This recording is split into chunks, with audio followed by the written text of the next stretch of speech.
పడతావు. నువ్వు జాగ్రత్తగా అందుకనే పట్టుకోమనే. నాకు కూడా.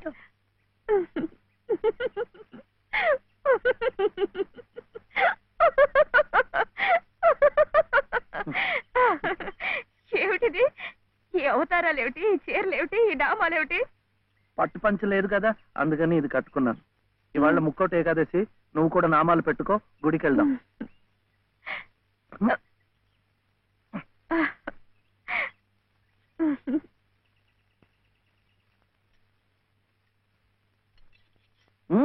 వద్దు, ఇవాళ ఉపవాసం. ఏమి తినకుండా ఉంటే ఎంత పుణ్యమో. ఇక ప్రతిరోజు ఏకాదశి, ఇంట్లో సరుకులన్నీ నిండుకున్నాయి.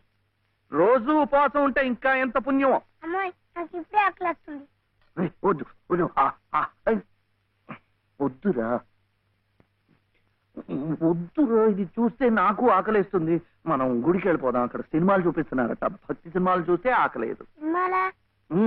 డబ్బు ఇవ్వక్కర్లేదు, ఊరికే చూపిస్తున్నారు. మొదటి సినిమా పాత సంపూర్ణ రామాయణం చూస్తూ నిద్రపోవచ్చు. చప్పులేస్తూ డాన్స్ చేస్తారు, అది కాదు. టింగ్ డాంగ్ టింగిడింగ్, టింగ్ డాంగ్ టింగిడింగ్, టింగ్ డాంగ్ టింగిడింగ్. వద్దు, పండగ రోజున అలాంటి సినిమాలు చూస్తే గళ్ళిపోతాయట. హరే రామ హరే కృష్ణ చెప్పిస్తూ ఉందాం అంతే. జపాలు చేస్తూ సినిమాలు చూస్తే ఆకలి తీరదండి. 2 పూట్లు గడిచే మార్గం చూడండి. ఏముంది, సరుకులు తెచ్చుకుంటాం, వండుకుంటాం. అదే ఎలా తెచ్చుకుంటాం? డబ్బులు ఇస్తాం, తెచ్చుకుంటాం. డబ్బు ఎక్కడి నుంచి వస్తుంది?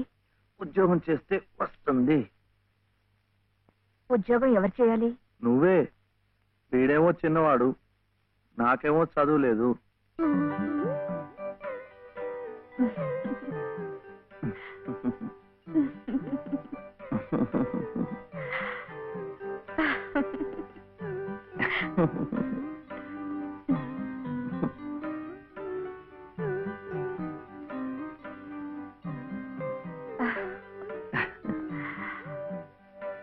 అలాగే.